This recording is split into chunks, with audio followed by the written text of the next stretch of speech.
Today, Russia is the second most powerful country in the world, invading Ukraine and annexing Crimea, and its leader, Vladimir Putin, is ranked as the most powerful person in the world.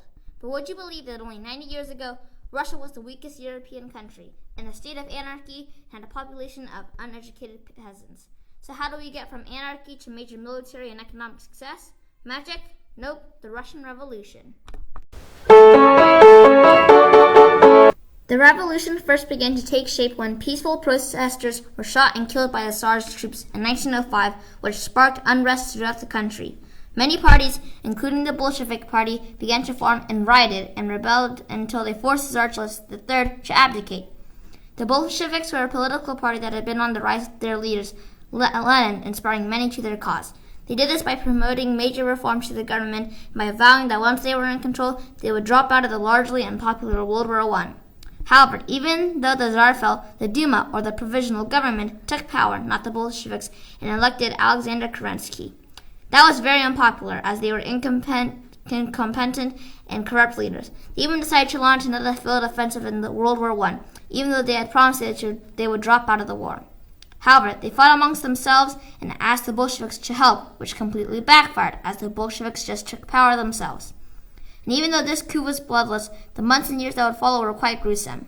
The Bolsheviks ordered thousands of mass executions of political rivals, violently suppressing riots and even using poison gas in the controlling of a riot against grain confiscation. A stunning 9 million people died in the Russian Revolution through unnatural causes over a 5-year period. That means for 5 years in Russia, 5,000 people were dying every day from unnatural causes, from executions to starvation. But despite all of this, the Bolshevik Party eventually gained the popularity of the people and began to make reforms, turning Russia into a country where the citizens would rule. But unfortunately, their leader Lenin died and was succeeded by dictator Joseph Stalin, who set up a brutally run government, continuing executions and having the people work in factories for some of the lowest wages in Europe to boost the economy. And though he was able to bring back the economy to stability, he also established a communist dictatorship in the Soviet Union that would last for the next 50 years. But there was one major benefit to all of this economy boosting, and that was a major increase in productivity and modernization, which would ultimately lead to their victory in World War II and their rise to power in the Cold War. So it wasn't exactly communism that helped Russia modernize, but more than anything else, it was their prioritizing of productivity over the personal freedom that aided their success. The next 50 years you probably know: World War II, Leningrad, Stalingrad, Kursk, and then the Cold War, the Korean War, the Cuban Missile Crisis, the Vietnam War, and other conflicts. And throughout the Cold War, the Russians were pretty much the underdogs.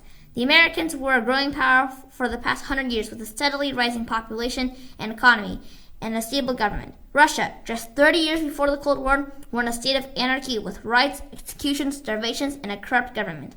So in 30 short years, the state of Russia went from being a country in chaos to a world powerhouse that would challenge the most powerful country in the world.